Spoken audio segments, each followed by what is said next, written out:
All right, I'm calling to order the meeting of the City of Salem Budget Committee for May 28th, 2025.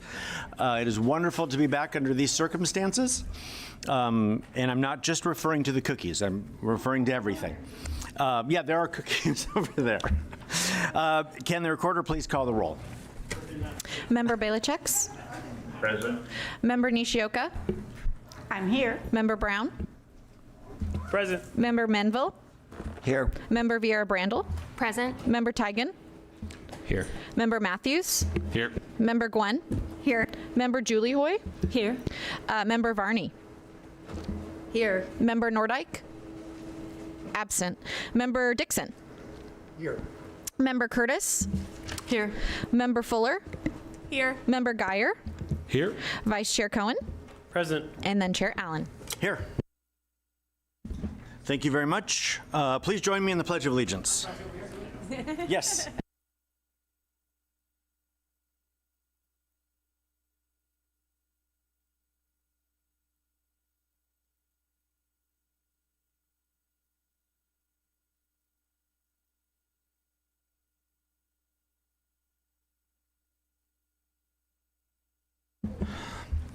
We have some additions to the agenda, which includes a staff report.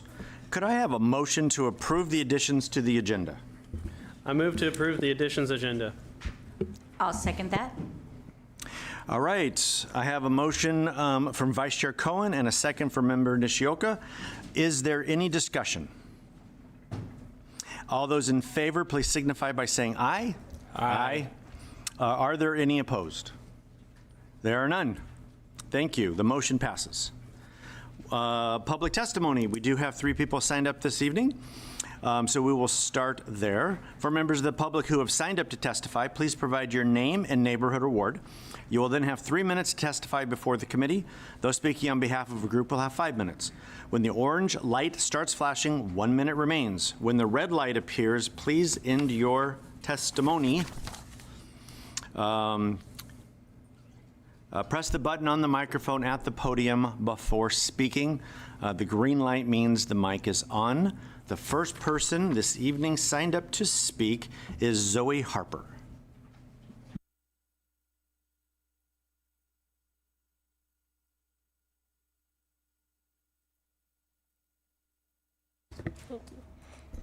My name is Zoe Harper and I live in Ward 4. Thank you for helping the library. I'm so happy. I'd like to give some special thank yous to one at a time. Thank you to Councillor Brown, who was the chair of the first meeting I spoke at. You helped me feel like it was okay for kids to speak up for stuff like this. Thank you to Councillor Tigan for responding to my email and telling me you were glad to hear from me.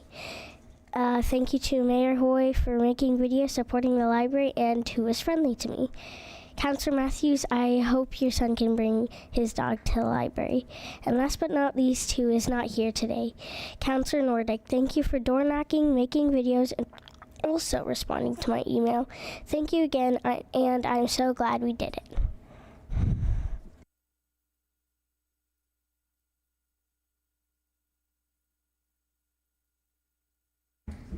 Thank you very much, Zoe. I also have Nancy Layton.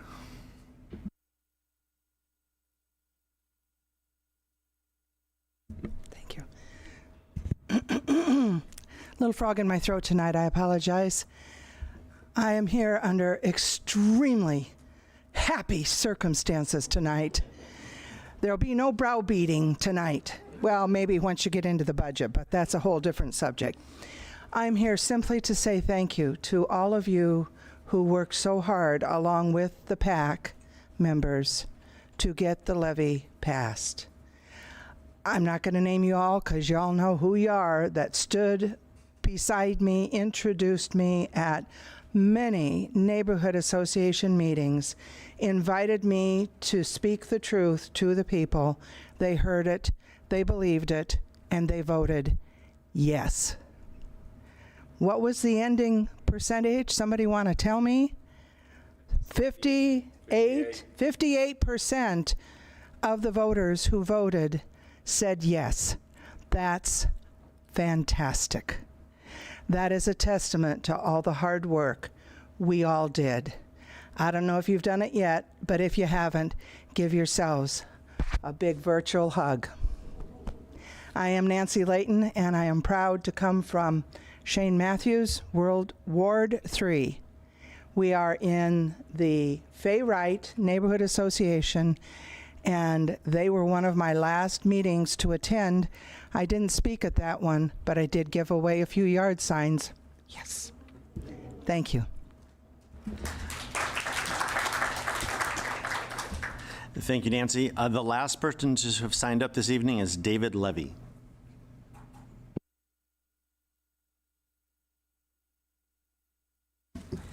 Good evening, and thank you very much. Mr. Chairman, Mayor Hoy, members of council, members of the Budget Committee, ladies and gentlemen. My name is David Levy, and I'm the co-chair of the Yes for Salem campaign. I will concur with the previous speakers by saying thank you. It has been a long year. Where we started a year ago, where our numbers look like 6 months ago, when it was looking like in the mid-30s in terms of public support. This is an enormous effort that were accomplished by a lot of people, some of whom are in this room, some of them are out there. But I think the important thing to recognize, as our previous speaker pointed out, is that 58% of the voters said, we believe in Salem. We believe in our libraries, we believe in our parks and recreation, and we believe in Center 50 plus. So thank you so much. We're excited moving forward. This is a 4-year reprieve. 4 years from now, we'll probably be coming back to the voters. Hopefully we'll have some ideas on the success of this program. Over that 4-year period, we may be looking at some other options as well. But this provides us with an opportunity to move forward, and that we believe in our community, that we believe in the city services that are being provided. So thank you very much, and look forward to the recommendations by the Budget Committee. So thank you. Thank you, Mr. Levy.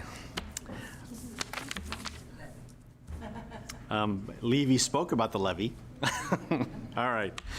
Is there anyone else who would like to speak before the Budget Committee? All right. Thank you, everyone, for your testimony. The next order of business on the agenda are the approval of the May 7, 2025 Budget Committee minutes. May I have a motion to approve the minutes? I move to approve the May 7th, 2025 Budget Committee minutes. Second. I have a motion from Vice Chair Cohen and a second from Member Gwynn. Is there any discussion on the minutes? All those in favor, please signify by saying aye. Aye. Are there any opposed? There are none. The motion passes. There are no action items this evening, so I'll ask Mr. Eggleston to walk through the information item. Information items. I'm with you. Take it away. Thank you, Mr. Chair. Josh Eggleston, Chief Financial Officer. The information item before you this evening was some responses to committee member questions, and I do have one correction I just want to make people aware of. Sorry, bear with me. There's a table on question 1 that our chair correctly pointed out. There was an incorrect number there for the total for the fiscal year 2025 column that was causing an issue in the formula for there on the right. So just wanted to clarify that was incorrect. And here's the corrected table here, and I'll be sure to get that out to you via email also, so you can have it. And Josh, while that's up there, can you tell us what the significance of that table is? Yeah, absolutely. So we received a question from a Budget Committee member, and this is kind of a unique request. So this compares the division budget for the Center 50 Plus Parks Maintenance, Recreation Services, and the Salem Public Library with fiscal year 2025 with the revised budget for fiscal year 2026, regardless of what fund it lives in. So you have a direct service comparison year over year. Because right now, a lot of the materials you receive show a 100% increase because it's going into a new fund, it's a new service with no actuals for the prior year, no budget for the prior year. So this just compares the services year over year. So as a result of the passage, those programs are seeing an 11.6% increase over the prior fiscal year. That is correct, yes.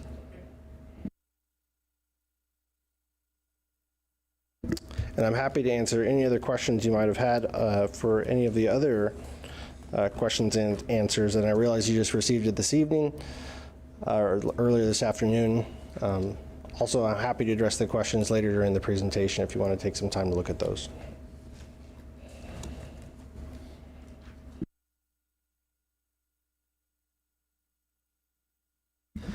These were received late by the committee. Are there any of the questions that you would like Josh to enlighten us further on? I am not seeing anyone having further questions on the responses to Budget Committee questions. Okay. Oh, yes. I haven't read them yet, but I think what I'd like to do is ask Josh if there was any that he felt might be something that should be shared if we haven't seen them. Like if there was something that stood out to you. Yeah, appreciate the question. I think they're all relevant and were great questions, and I think we're going to cover a lot of it through the presentation later this evening. So I'll make sure to cover those pieces. Thank you, Josh. There are no public hearings this evening. So the next item on the agenda is special orders of business. To start, we will hear from Interim City Manager Nambury, who will provide some opening comments. Ms. City Manager. Thank you, Mr. Chair. Good evening. I'm so glad we are meeting tonight. Like many of you, I am relieved, grateful, and energized about what's ahead for Salem. And the passage of this levy is a testament to what we can accomplish when we work as a team and work towards a common goal. There are many people and partners who made this possible. To the City Council, thank you for your leadership and for standing with our community and staff through a very difficult and complex process. It has been a long past 9 months or 1 year, whatever we want to call it. To our union partners, thank you for your commitment to our shared mission. And I very much appreciate each of the union leadership for coming on this together to kind of help us through the process. To the Salem Chamber and the many community organizations and residents who supported the levy, you led with conviction and reminded us what's possible when we truly engage our community. So I'm hoping that we use this as a case study as we kind of move forward with other issues too. To the co-chairs of the Yes for Salem PAC, special thanks to David Levy and Taylor Sermon and the team. Your leadership and dedication helped to turn a shared concern into a collective action. It was kind of fun to watch the process as you were kind of working towards it. To our city employees, thank you for showing up every day with a firm commitment to public service. It has been a rough past couple of months for the employees, and I very much appreciate their professionalism and dedication through the past, especially through the past couple of months. And to the residents of Salem, thank you for placing your trust in us, and we are committed to honoring that trust every day, especially as we move forward. We need to be kind of every day, we need to be thinking about how we use that money towards providing those services to the community. And to you, the Budget Committee members, and I talked about it before, you were given an impossible task. And thank you for sticking through this and working with us through this challenging time. And most importantly, the levy continues our essential services with the current service levels across the city. We look forward to opening splash pads on schedule, and we are looking at which recreation programs can be staffed quickly as we move forward. And we are excited to grow our library services and hours, 20 hours each week between the both branches. Assuming amendments are advanced tonight and approved in June by the City Council, it'll still take us some time to recruit for those additional library positions. And so we won't be able to increase the hours immediately, so it's going to take us some time. But until then, the library services will continue at the current service levels. So it'll take us some time. I just kind of want to make sure I mention that. So when I proposed the budget in April, and I said this, what I said was, this is a challenging time for Salem. We are in crisis. But during crisis is when we have an opportunity to come together and move forward with a vision. Even in painful moments, I have seen this community come together, find solutions, and shape a stronger future for Salem. And I believe in our ability to do it again. And here we are, we did it. It was a teamwork. And with the passage of the levy, the future of Salem looks markedly different and far more hopeful. Without it, we were facing $8.9 million deficit in fiscal year 27. And that kind of a gap, we all knew that would force us to make further reductions to our core services. And now, I don't want to steal Josh's thunder, but I'm going to share it. The projected deficit for fiscal year 27 is around $870,000. And at 12 months out, this feels far more manageable. So what collectively this community has done, we took a problem that impossible to solve, and we made it a manageable problem. So I want to kind of thank the community for trusting us with this. And tonight, as Josh presents the updated financial forecast, you will see a much more positive outlook. I've never seen that many greens in my life with the City of Salem budget, but you get to see more greens. And so you'll see a positive outlook for the next 3 years with a higher fund balance each year, which is also something that we haven't seen before. And we are projected to remain above the City Council's fund balance through fiscal year 28. Now, this happened by design, and passing of this levy is the main one that contributed to it. But I also want to share, we have been very intentional in pursuing one-time revenues and continuing cost-saving measures at the city, and that helped. And we knew that the structural deficit is going to hit us pretty hard in fiscal year 29. So we made deliberate choices to reduce the compounding effect of today's cost in the future. And so that is important so that we are not caught off guard later, and we are kind of proactively managing this issue. So also, I kind of note that the projected forecast assumes aggressive savings and revenue assumptions, and that's okay.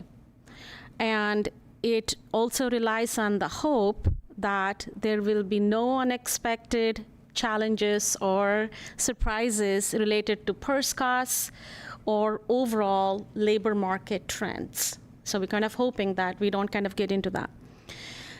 But I also want to emphasize the importance of planning for 5 years and not planning for 1 year at a time, because that is when we can make choices today that will impact the long-term financial stability for Salem. So it's important that we stay on track with that. And Josh will cover this in detail later, but in fiscal year 27 and 28, so although there is a structural deficit, because we have a higher fund balance, we can use part of that fund balance to cover for the deficit in 27 and 28. And then we'll still remain above the council compliance, policy compliance. But in 29 and 30, we expect to fall below the council policy again. But the positive thing is these 3 years, next 3 years, gives us a critical window to keep pursuing sustainable revenue opportunities, including support from the state. And I think it's important that we continue to work towards stabilizing and strengthening services for our community. And we also have to invest in the future with intention and purpose. That is the key that we have to remember, that we have to have a vision to move forward. And this levy, the way I look at it, it gave us a lifeline.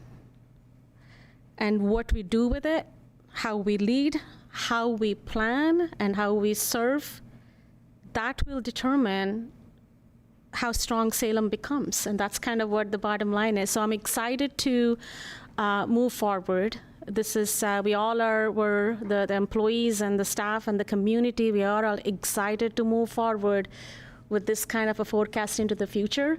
So thank you for all your support and work. I know a lot of you and many of you in this room have used your personal time and to kind of help with this levy passing. So thank you so much, and we appreciate you. Thank you. Thank you, Ms. Nembury, for those words. We are now on to the reason why we're all here this evening. That's the special orders of business, or otherwise known as the Josh Show. So if you will go ahead and take the lectern and walk us through. The first area is the additional ad valorem property taxes, but I think you have quite a bit of information to share about what the impact of these changes to the budget are.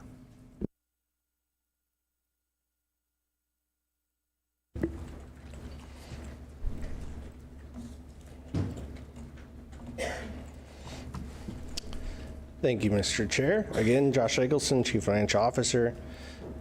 The first item for you today is approval of the City of Salem local option levy of 98 cents per thousand to fund livability services. This is the third property tax levy. You've already approved 2 for the permanent rate for the city property tax levy, as well as the general obligation bond. So this is the new one based on the local option levy passing. And we'd look for a motion to approve the local option levy rate. That's please. it? Wow, I was settling in for a long. I'd make a motion to approve the local option levy. I second it. We have a motion from Member Teagan, and who seconded it? Oh, thank you. Yeah. Wow, is that your first time? It is. Okay. It's also my first time getting the microphone right. Thank you. I have a motion from Member Teagan and a second from Member Fuller. So at this point, is there any discussion on the motion? Member Teagan. Well, the thank yous have been said. I'm not sure that there's reason for greater speeches, so I will just say thank you one more time to the Salem voters, and that's it for the motion. Is there any other discussion on the motion? Seeing none.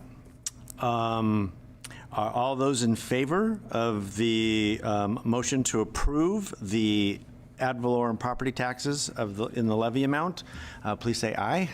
Aye. Are there any opposed? I see no opposition. The motion passes. We will now hear from Josh about the proposed changes to the city budget as a result of the approval of the local option levy. Now it can kind of get comfortable? A little bit, yeah. And I'm happy to take questions as we go through this. There's also quite a few displays in your agenda packet. I was trying to make sure we cover our basis and showed lots of different ways of how this was being adjusted. On the screen right now is the resultary comparison, As you know, previously on May 7th, we walked through the budget and adjusted by results area. This shows the variance in the same manner. For this evening, we're just looking for one motion to approve the amendments altogether, unless there's recommended changes, but I just want to show the difference by individual results area. And I'll walk through some of the other changes, why you see dollar amounts in other results areas besides welcomable community as we get further. So I hope you'll bear with me. I have a lot of numbers here, and I'm going to walk through the local option levy fund and where things come from and where they're going, just because I want to make sure there's no confusion. So the local option levy fund is a new special revenue fund for the city of Salem, separate and distinct from the general fund. And there's a few things going into it. The first thing is from the general fund. So parks maintenance, recreation services, Salem Public Library, Center 50 Plus, the current budgets, they're listed on the top, and then the positions are summarized there on the bottom. So that's the first chunk going into the local option levy fund. The second is the restored services. So as we looked at the reductions to parks, recreation, the library, Center 50 Plus, this shows the restored services, 5.6 million, 40.9 positions. And then as Krishna mentioned, there are 3 new positions for the Salem Public Library to expand hours. As part of the levy language, the ballot language, we did commit to expand services. I will say this is a fairly limited staffing increase for the number of hours we're getting for that increase. So overall, I think it's an efficiency, even though there's additional staffing. Which brings us to the total of $19.7 million and 99.1 full-time equivalent positions for the local option levy fund. And this is just the expenditure side. So this is just the dollars going out. So just to prevent or try to prevent confusion, there is an expenditure line there at the top, because what I'm trying to show you is what's coming across from the general fund is not just the expenditures of $13.7 million. You're also getting $5.27 million of revenue. So these are the program revenues for those programs currently. They're going to follow the program into the local option levy fund to offset the balance of services. Those are things like the transient occupancy tax, offsetting parks, transportation, gas tax, offsetting parks, recreation program fees. The big one for the library is the CCRLS, Chemeketa Regional Community Library Services. And then Center 50 Plus is a combination of program revenues, donations, things like that. I put this in the restored services column. The local option levy property tax revenue, just over $14 million. And I will note this is an estimate, so we don't control the exact amount that we receive. What we give the county is the 98 cents per thousand. We're estimating that to be 14 million, and we'll find out here. We're hoping it comes in close. Even a little bit more would be nice. We're also counting on a little bit of interest, 130,000. So how that works is actually the fund will accrue a little bit of negative interest since there's no funds in that account currently.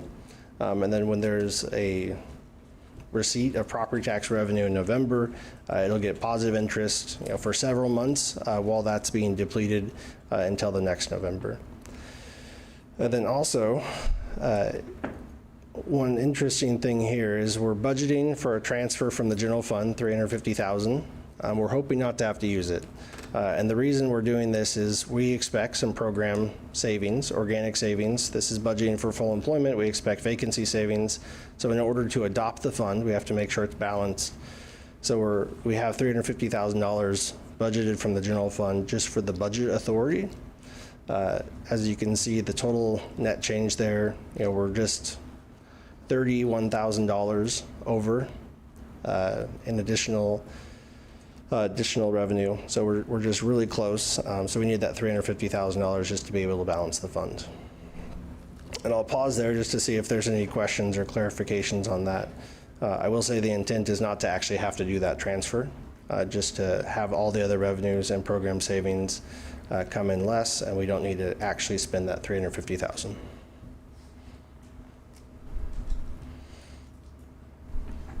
No?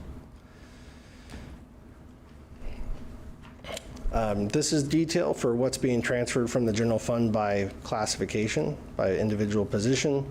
I'm not going to walk through this in detail, but I'm happy to answer any questions. Restored to the local option levy fund, we've talked about these positions quite a bit. Library, parks, recreation, Center 50 Plus. I will note, and I think it was on one of the information items, the one big shift here is the restoration of the community services director is going to live in parks operations, at least for right now. We just don't have an administrative cost center, so we're lumping it with parks at this point. Which position was that again? The community services director, which is a reclass from the deputy city manager. So, and that position is currently vacant? We have an acting in capacity community services director. Okay, thank you.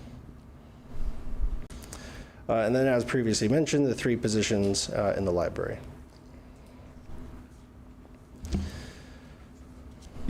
Member Brown.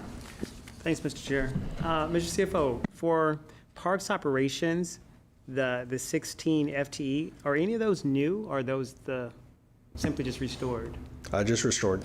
Okay, and there's no room for new ones, right? Not currently, no. So I think I got this question. I'm not sure if we actually answered it in the packet. So the local option levy fund will be included in our 5-year forecast. So it'll be a separate fund that we forecast for. After we receive the first tranche of property taxes in November, we have a better idea of how it's coming in, if it's above or below estimates.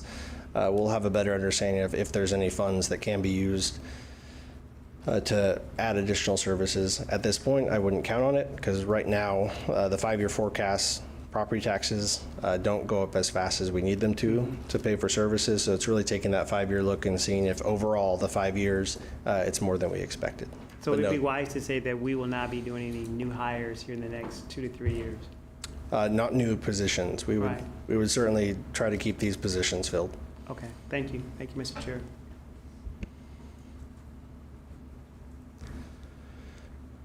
Additional restored expenses. There were 4.5 FTE of other general fund positions restored to other departments. If you might remember during the conversations during the budget committee, these were positions that were vacant and somewhat surrendered in order to mitigate the impact to community services, lessen the reductions needed there. So we're proposing to restore 4.5 of these positions. These are not all of the positions being restored. There are several that are remaining reduced. And then other budget expenses being restored for supplies, training, controlled equipment, and equipment replacement. There in the general fund and other funds. I will say these are part of the cost saving strategies. So while we're restoring the budget authority, as a leadership team and Krishna, we're going to, our interim city manager, decide how to go forward with that. I know the cost saving strategies in the current year have been very enlightening with an exception process to understand how departments are spending, what they're spending on. So likely some form of that will continue.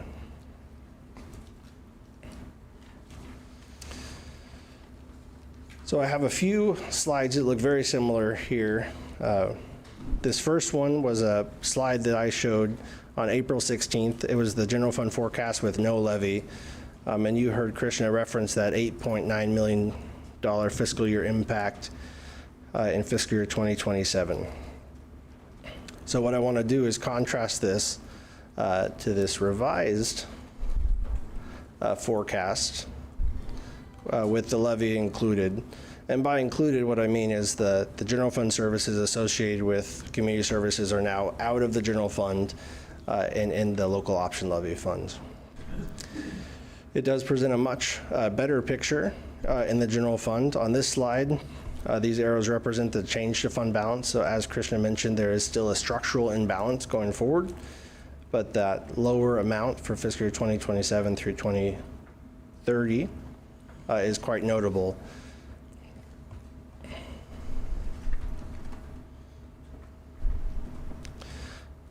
For this one, it shows the council policy compliance there on the bottom row, and then also in the arrows there, and this is what Christian was referencing as more green arrows. What we really wanted to point out here is while you have fund balance above policy in the first few years of the forecast, it drops below the council policy in years 4 and 5. So we don't want to present a picture that is much better than it is, because even with all the current revenues associated here, there's still a problem in years 4 and 5. And as Krishna aptly mentioned, fiscal years 27 and 28 are higher than fund balance, and they help remain above policy compliance, and fiscal years 29 and 30 projected to fall below council fund balance compliance. Josh? I'm going to channel Member Dixon here. In your estimates here, do you have any additional revenue programmed in for the retiring of urban renewal districts? We do not, no. So what, I think there are a couple that are on track. I know they're a year, one's like a year out, one's 2 years out, so that will improve this picture once they come off the rolls, or go back on the rolls. I think I had that reversed. Yeah, that is correct. So there are 2 urban rural areas we're looking at stop collecting of tax increment, not technically closing, because we're not done with them yet, but they would return to the tax rolls just below $4 million annually between the two. One would look to retire in 27, and one in 28 is when you would see the tax increment. That would improve the picture. There are also a few other items that council might be considering, including the city operations fee restructuring, the conversations with the state about a capital district. Those would also include changes to this picture. And I would recommend for consideration that we'll have a lot better idea about all of those when we come back with the budget committee in January with an updated 5-year forecast. You can't channel Member Dixon, I already did that. But if you have a question, Member Mandel, go ahead. Thank you, Chair. Just a follow-up. Does this include the potential? I haven't quite followed if the new URA north of downtown has been approved and is moving forward. Does that include that or not? Really good question. So the way URAs function is when they're created, the base is frozen, and we don't see any additional tax increment. So it's not going to have a substantial impact on the forecast. What we would actually look to see is after closure, much more value coming back on the tax rolls. So it's not included here, but I wouldn't expect it to have significant impacts. What we would have is for that area, we would lose out on the 3% increase every year. That would go instead into that URA instead of into the city's general fund.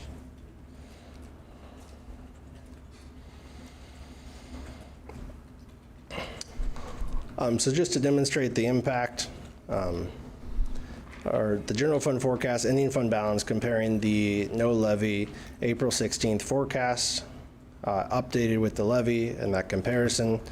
No change for fiscal year 2025. There likely will be a small change there, but we haven't quite captured what that looks like. There's still quite a few pieces of movement, but our estimate for ending fund balance included severance payments for employees that were being laid off.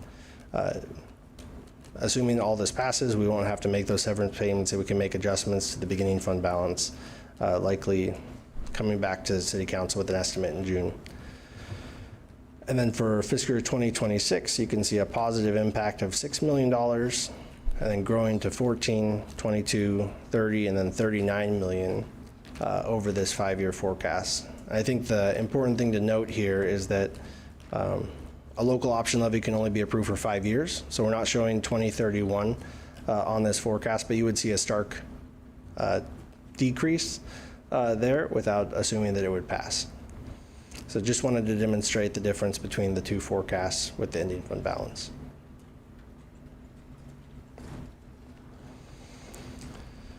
And then finally, just to demonstrate the local option levy fund forecast, this is preliminary. Based on what we're currently budgeting, we'll see some actual activity after November.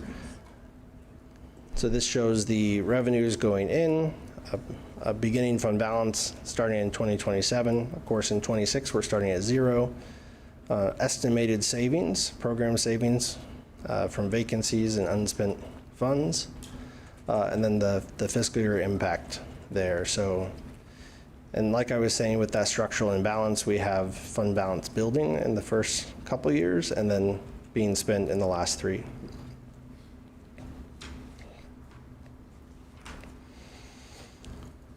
And with that, the recommendation is to approve the amended changes to recommended fiscal year 2026 budget. Happy to answer any questions. I have one more Member Dixon question. If you could remind us how the 4.5 FTE are being funded in the general fund. So the 4.5 FTE in the general fund don't have a specific funding source. So they're using general revenues like property taxes, franchise fees. Then let me rephrase it. How are we able to add 4.5 positions to the budget? Because we're removing the community services from the general fund to the local option levy fund, it allows some flexibility, some room for those 4.5 positions. Thank you. And now we will hear from the real Member Dixon. Take it away. Thank you, Mr. Chairman, and I really appreciate you asking questions, at least in the vein that I might have asked them. Josh, 2 things. One, could you explain very quickly why your overall expenditures for the results areas are expected to go up by about $10 million when the local option levy was a $14 million levy? I'm just trying to understand where the difference is. Yeah, I appreciate the question. So a lot of that has to do with the other changes. So there are the 4.5 positions. There's also these other budget expenses being restored. The most notable, probably one that causes double budgeting, which is why you see kind of that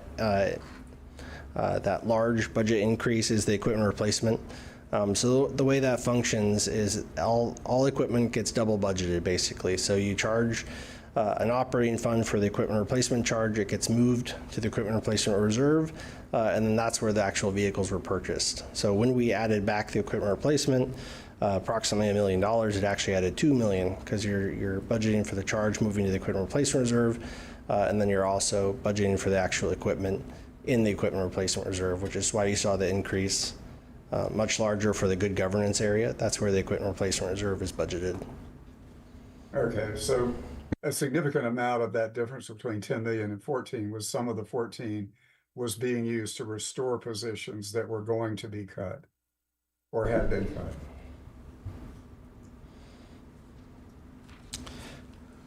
cut. Correct. So $5.6 million of that was used to restore community service positions. On top of that would be the 4.5 positions in the general fund. Other than that, you have the other expenses being restored, again, with that equipment replacement being double budgeted in 2 areas.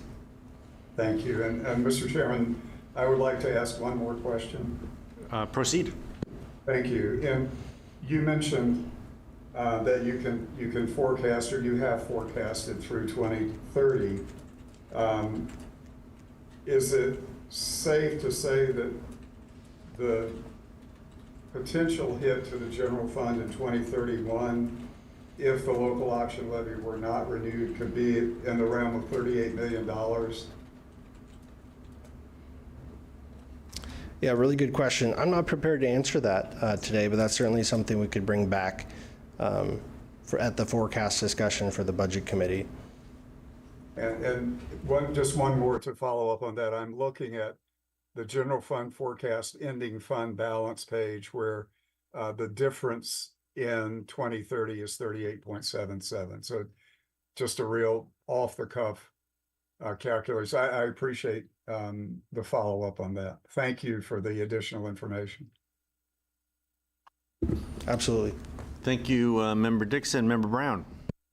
Thanks, Mr. Chair. Mr. CFO, on several of the slides, we mentioned the unspent contingency at a 2.5, and I know that's just one of our risk management tools that we use. But on the last slide, we didn't add that. Are we going to use a new tool, or what's the plan? Yeah, really good question. So the local option levy fund and the livability services are very tight. So there's not additional funds that can be used for a contingency. If we have an unanticipated expense, we'd have to rely on the general fund contingency to fulfill that need. Okay. Thank you. Thank you, Mr. Chair.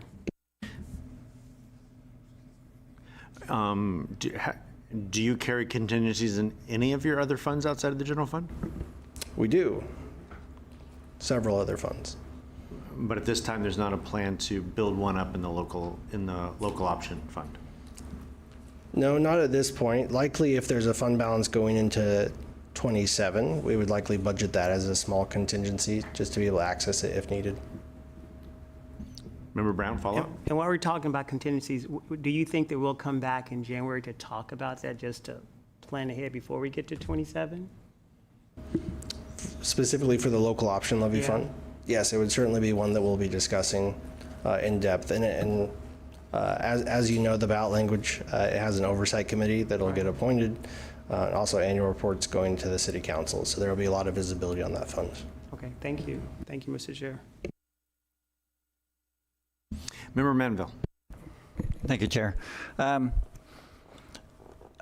curious whether historically we've done this well. We've done long-term financing well of saving some to put away, because my short experience last year was like, oh, we can squeeze one more position and still just be above council policy, and and without thinking about the future very well. So I'm curious if you have examples that you would point to that, hey, the city has done this well historically.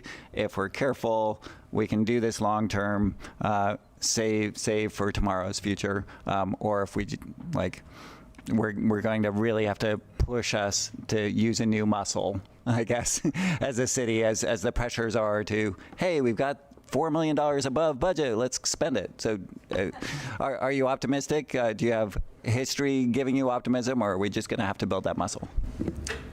Yeah, I appreciate the question. I'm not quite sure how to answer it. I think there's been some variation between city councils and budget committees with fiscal discipline. Overall, I think there's really strong financial management when you're looking at a 5-year forecast. I think one example was the ARPA funds, the federal funds that really came in during COVID. A lot of those funds just went in the general fund to bolster reserves and allowed us more time to get through that without adding significant services in the general fund to offset those. I think that's one example of good financial management on behalf of the budget committee and the city council. But it's difficult, and I think the interim city manager said it, and I'll reiterate it. I think you really have to look at that 5-year picture and really plan for those out years. So to see that challenge coming, I mean, when you're in a crisis, you're looking at 1 year, maybe 2. I think at this point, we have the luxury with the local option levy having passed to be able to have those conversations now and plan for the full 5 years. We're not in crisis mode. Follow up? Yeah, one more brief question. I think in the city manager's opening remarks noted that these projections are kind of based on aggressive revenue and saving assumptions, a little bit more aggressive than we'd previously done. Is that accurate, that they're? Yeah, that is correct. So I think we demonstrated this in the difference between the preliminary forecast that we presented in October last year and then the final 5-year forecast in January that use more aggressive revenue assumptions, more aggressive savings assumptions, also COLA. I think they're appropriate. They're based on history. What it does is it does increase the risk of something unanticipated happening and not having much flexibility to respond. But they are aggressive, and I think we'll manage through it.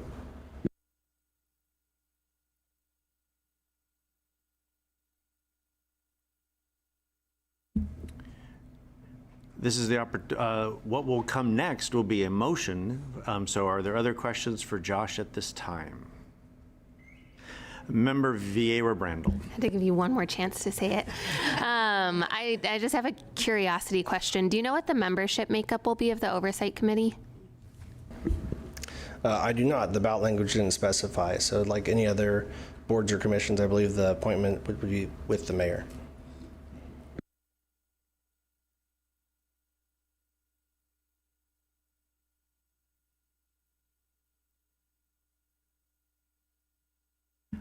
If I don't hear anything else, may I have a motion to amend the recommended City of Salem fiscal year 2026 budget and forward it to the City Council?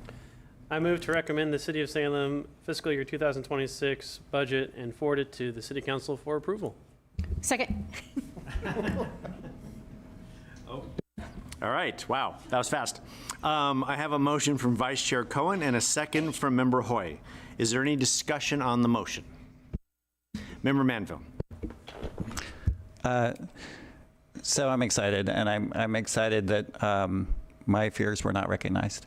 I was pretty skeptical, as I think many of you knew. So I'm excited to vote for this, and I do want to add a few more thank yous to the long list. The thank yous could go on forever, but I do want to thank Jim Shepke for his amazing years of data and holding our feet to the fire on this issue. Particularly, I want to thank Megan Harper for being a great parent and leading, and I want to thank Hannah and Zoe Harper. So thank you back to your compelling words. I want to reiterate the thank you to organized labor, particularly AFSCME, of whom I'm a member, who really stood up and put their money where the mouth is on this. And it's a little heartbreaking that the city continues to subsidize businesses who are big union busters like Amazon and Novello, because organized labor is really leading us to create great communities. So thanks to organized labor, and thanks to voters, and particular thanks to all the staff who suffered through the last few months and those difficult times, particularly our parks and library staff. We love the service you do, and thanks to everyone in the room. Are there any other comments on the motion? Seeing none, all those in favor of the motion, please signify by saying aye. Aye. Aye. Aye. Bill? Oh, I said aye. Okay, I just wanted to make sure we were absolutely clear where you stood on this. I thought you were going to channel me. All right, I'm channeling Member Dixon with an aye. I am an enthusiastic aye. All right, are there any opposed? The motion passes.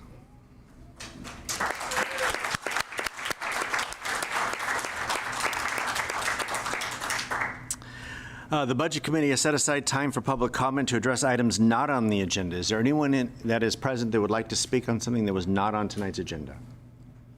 Okay.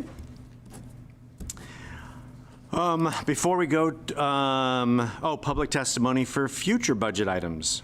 We have set aside time for public comment to adjust. I covered that. Sorry. Okay, check that one off too. We have a couple more items. One was I've been asked to ask the question whether or not there is interest on the part of the Budget Committee to have a fall meeting in order to have additional information and an opportunity to ask questions before we get into the heat of the battle in the spring. So I'm just throwing it out there for conversation. Obviously, it's not up to me. It's up to the city to decide whether or not they want to actually facilitate that. But I just want to know if there was conversation or thoughts on whether or not there would be merit in having a fall meeting. Member Nishioka. Thank you, Chair. Whoever asked that question, thank you. I think that this last year, we did have a fall meeting and then into January. Didn't we? I thought we had one in two, yes. And I believe that it was incredibly helpful. I feel that it becomes too far apart, and there's the volume of material we need to review when we get together in April there's so much to learn that if we have at least beginning information, it is much smoother. I felt like this, even though we had so much intensity and uncertainty, I felt that this was an opportunity for all of us to really ask all the great questions. And to that point, I also want to say that the questions were fabulous and many. And I think that next year, maybe we could tease out some of those, because there weren't always opportunities for me to read the responses all the time. And so I'm wondering if any individuals has them and they get the answer, maybe they share, or if you recognize that there's something that's pretty critical that maybe should be shared even though it's been written to us, I would appreciate that as well, because I think that that can help us even more in fully understanding everyone else's questions. That can feed us more information. So I would be a yes, a solid yes on more meetings. Second. No, I will second that, and I want to also express my gratitude for the quarterly reporting that we receive now, and that's incredibly helpful. And as much as maybe we don't want more meetings, this is a very critical committee, and we have big work to do, and the expectations from the community are high. So the more we can meet, the better, as far as I'm concerned. Member Brown, and then Member Varney. Thanks, Mr. Chair. Have we discussed the role of the committee, the oversight committee? Have we discussed that yet? It's quiet. No? Just to clarify, you mean the local option levy? No, for the new one. Is it with the same, it's a new one, right? That's going to oversee the fund for us? It's a Yes, new that is correct. It wouldn't be appointed by the budget committee. Right, it's by the mayor, correct. So we're not discussing that in this, that's another meeting. That is correct, yes. Got it, I would think that would be a city council level. Yes, absolutely. got it. Thank you. Member Varney?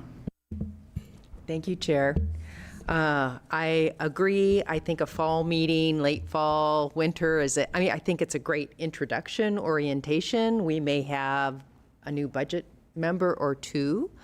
And also another big change is the transition with us taking the EMS system in-house. It'll be interesting it'd be good just kind of touch bases and see how that's going as well.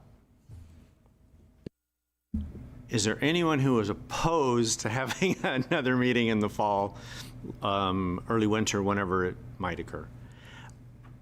It's obvious the city councilors want to have another meeting. What about the budget committee members? Oh, that, okay. Member Dixon. Thank you. I would support that. And I would also encourage the city council, if there are going to be, if there are known openings on the budget committee, if the city council could move in a manner that would allow those members to take part in a fall meeting. I think that would be a good introduction for them, and B, appropriate given the level of the challenges that we're facing. Well, I would suggest that it would be beneficial to have that meeting. So I think those sentiments have been conveyed to the city council or to whomever it is that creates those agendas and those meetings. Is there anything else on that topic? Seeing none, we have reserved a few moments here at the very end for some comments from Mayor Hoy. Okay. Tonight marks a historic milestone for Salem. For 53 years, the Salem City Council has convened its meetings in council chambers here at City Hall. Since the opening of the Salem Civic Center in 1972, this space has been the setting for more than 2,000 City Council and Budget Committee meetings, shaping decisions that have guided our community for generations. Tonight is the last meeting in council chambers for the foreseeable future. Beginning Monday, June 9th, all council meetings, including work sessions, will temporarily move to Laux Auditorium at the Salem Public Library, located at 585 Liberty Street Southeast. This relocation is part of the Community Safety and Livability Bond passed by voters in 2022, which funds a seismic retrofit of the Salem Civic Center. During the estimated 18-month construction period, city offices and meetings will shift to temporary spaces to support this essential public safety investment. As part of the renovation, the City Council chambers will also be reimagined. The new design reflects a thoughtful shift. The mayor and all councilors will be seated at the same level, reinforcing values of unity, equality, and collaboration that define our approach to public service. This change underscores the team environment we foster as we govern on behalf of the people of Salem. We hope to see anyone who's willing to come next month at Laux Auditorium as we continue the important work of serving Salem's residents, simply from a different location. Thank you. Thank you, Mayor. So before we adjourn, the next meetings related to the fiscal year 2026 budget will occur as follows. Monday, June 9th is the Budget and State Revenue Sharing public hearing at the City Council at the new location, I assume. Monday, June 23rd is the budget and CIP adoption by City Council. Is there any other business from the Budget Committee this evening? Seeing none, we are adjourned.